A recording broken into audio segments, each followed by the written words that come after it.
करके कहा कि भैया नंद तू हमें क्षमा करियो, तू तो चलो गयो हतो कंस के यहाँ कर देने के लिए। पीछे से भैया ऐसी भयानक राक्षसी आई और हमारे छोरा को श्री कृष्ण को उठा के ले गई, और छोरा को उठा के ले गई। पर ना जाने का चमत्कार भयो या छोटे से छोरा ने इतनी बड़ी राक्षसी को जाने कैसे मार डाला।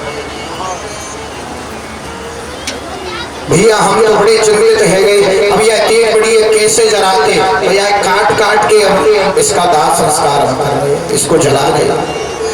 परंतु जब पूतना की अंग अंग को जलाया तो ब्रज में इतनी सुगंधी फैल गई कि पूरा ब्रज भयानक बहुत अच्छी सुगंध से महकने लगा, बहुत बढ़िया खुशबू पूरे ब्रज में फैल गई। ऐसी खुशबू कभी किसी ने नहीं ली। इधर गुरुदेव राजा परीक्षित ने पूछा कि गुरुदेव सुखदेव, पूतना तो इतनी बड़ी राक्षसी थी, उसको जलाने पर ये खुशबू क्यों फैली? तब गुरुदेव सुखदेव कहते हैं कि हे राजन, ये पूतना थी, कितनी भी बड़ी राक्षसी थी, पर जिसके स्तन को भगवान ने पिया तो उसके अंदर क्या दुर्गुण रह सकते हैं? सारे दुर्गुण, सारे उसकी जो वास थी, जो उसकी दुर्गंध थी, वो सब श्री कृष्ण ने खींच ली। अब तो इसमें सुगंध ही सुगंध बची। जिसको श्री कृष्ण पकड़ लेते हैं तो उसको फिर काम रूपी दुर्गंध नहीं पकड़ पाती, उसको क्रोध रूपी दुर्गंध नहीं पकड़ पाते। काम, क्रोध, लोभ, मोह, अहंकार रूपी दुर्गंध उसका कुछ भी नहीं कर सकती। तो इसको श्री कृष्ण ने पकड़ लिया था, इसीलिए हे राजन, उस पूतना के शरीर से भयानक सुगंधी निकली थी। इस प्रकार से पूतना को ठिकाने लगाया। सभी महाराज ब्रजवासी आए, फिर से आनंद शुरू हो गया। मैया यशोदा ने कहा कि आज मेरे लाला पे ऐसी विपदा आई है, तो आज मैं क्या करूंगी कि छठी पूजन कराऊंगा। यानी कि छठी के दिन तो पूतना आई थी, पर उससे दूसरे दिन मैया ने क्या किया कि महिला संकीर्तन कराया। सभी आसपास की, सभी नंद गांव की सब महिलाओं को बुलाया और भैया मेरे छोरा के ताई कोई संकीर्तन कर दो, कोई बढ़िया से भाव गा दो, गीत गा दो। सभी महिलाएं गीत गाने लगी। नंद रानी के भवन में सभी ब्रजनारी आकर, गोपी बैठी हैं, गीत गा रही हैं। तो भैया श्री कृष्ण को थोड़ी नींद आने लगी, तो मैया यशोदा ले जाके पास में सकट खड़ी थी, यानी कि बैलगाड़ी, और उस बैलगाड़ी के नीचे ठाकुर जी को पधराई दी हो, यानी ठाकुर जी के झूलना को रख दिया। श्री कृष्ण बैलगाड़ी के नीचे आराम से लेटे हुए हैं। माताएं सब अपने गीतों में गा रही हैं, महाराज गीत गा रही हैं। तो उधर से कंस के द्वारा प्रेरित दूसरा एक दैत्य शकटासुर चला आया। शकटासुर का कोई शरीर नहीं था, तो उस वेश में वो आया। उसने देखा कि इसी यही पूतना मरी थी, तो इसी गांव वालों ने पूतना को मारा है, तो शायद वो बच्चा यही हो। तो देखा महिलाएं संकीर्तन कर रही हैं। तो ये शकटासुर नंद भवन में गया तो देखा सकट के नीचे, यानी बैलगाड़ी के नीचे ठाकुर जी श्री कृष्ण सो रहे हैं। बैलगाड़ी के नीचे जब सो रहे हैं तो शकटासुर उसी गाड़ी पर चढ़ गया। तो ठाकुर जी को तो सब पता चल गया। बोले ये कोई दैत्य है और हमें मारने के लिए आया। भगवान बड़े प्रसन्न हुए, बोले आप भी आ गए, वाह मामा जी आओ, आपका भी हम बहुत स्वागत करा, क्योंकि मामा भेज रहा है तो भैया ये सब मामा ही है श्री कृष्ण। तो शकटासुर मारने के लिए जैसे ही उस गाड़ी पर उछला और कहा जैसे ही मैं इस गाड़ी पर उछलूंगा और गाड़ी को जोर से पैर से दबाऊंगा तो ये बालक भी इस गाड़ी के नीचे आ जाएगा और इसका भी राम नाम सत्य हो जाएगा। भगवान कहते तो कर तो सही, तू मुझको दबाने का प्रयास कर तो सही, कोई बात नहीं, तू मुझसे प्रेम कर, तू मेरा नाम ले या मुझसे गाली दे, मेरा तो स्वभाव है, मुझे जो जैसे भटकाए मैं उसको तार देता हूँ, वैसे ही तार देता हूँ। शकटासुर मारने की इच्छा से गाड़ी के ऊपर उछला तो गाड़ी नीचे को दबी। भगवान ने अपने बाएं पैर का अंगूठा जैसे ही उस गाड़ी में लगाया, गाड़ी सहित शकटासुर आसमान में उड़ गया।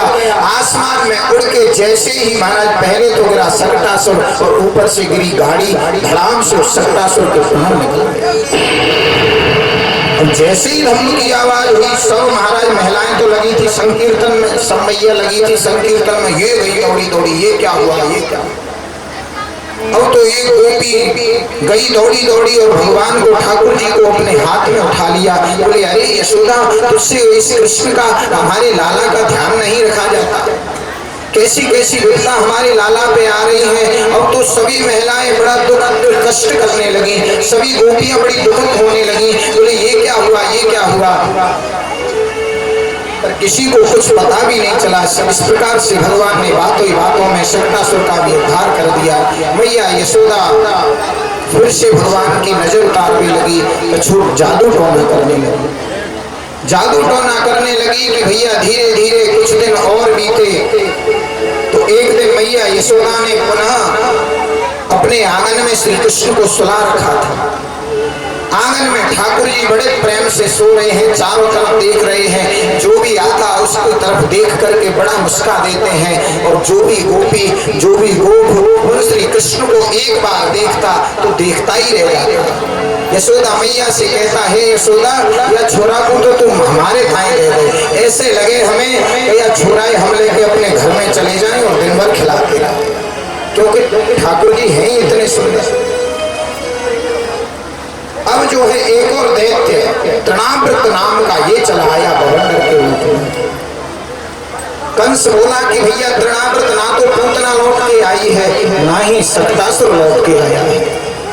कारण क्या है, तू भी जा, उस गोकुल में ही कोई ना कोई, मुझे तो लगता है, मेरे को जो शंका हो रही है वो लगता है वो बालक गोकुल में है। तो गोकुल में ही कंस सभी दैत्यों को भेज रहा है।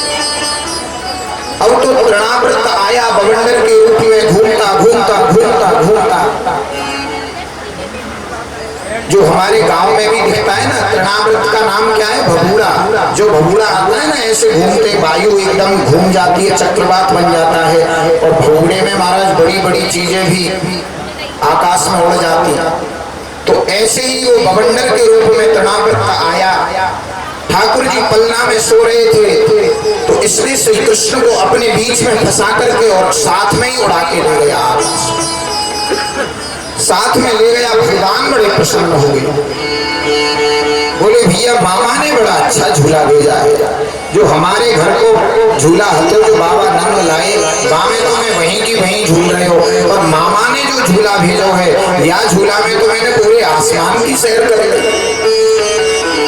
परंतु भगवान ने उसके मन को पहचान लिया, परंतु भगवान ने कहा इसका भाव शुद्ध नहीं है, तृणावृत का भाव शुद्ध नहीं है, इसलिए उसके गले को पकड़ के धीरे धीरे भगवान दबाने लगे, अपने वजन को बढ़ाने लगे।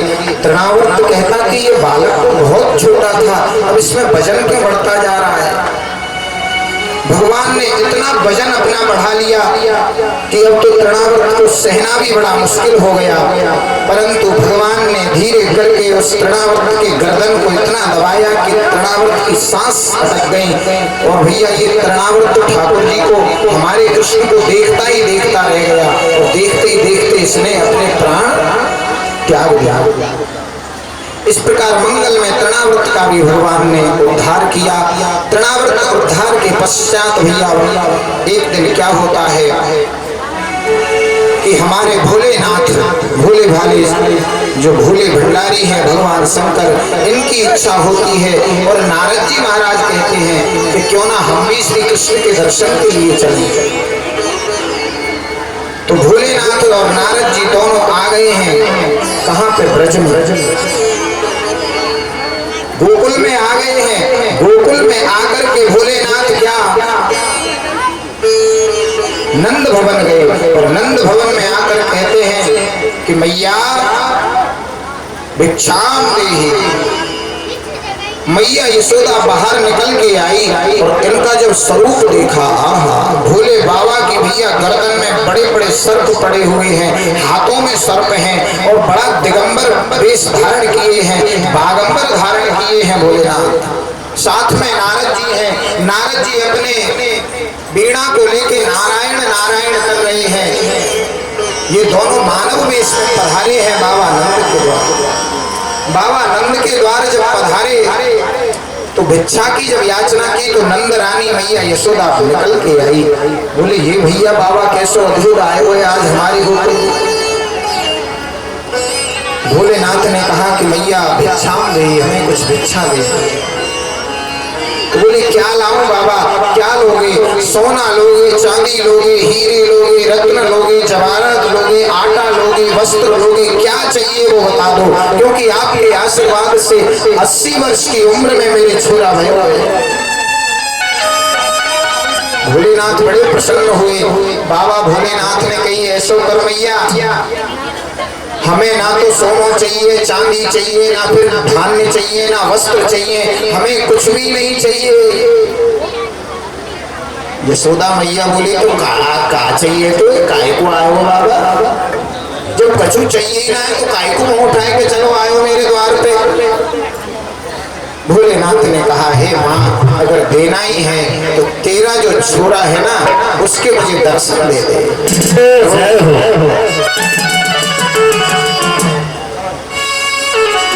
अरे शिव शंकर जोड़े हाथ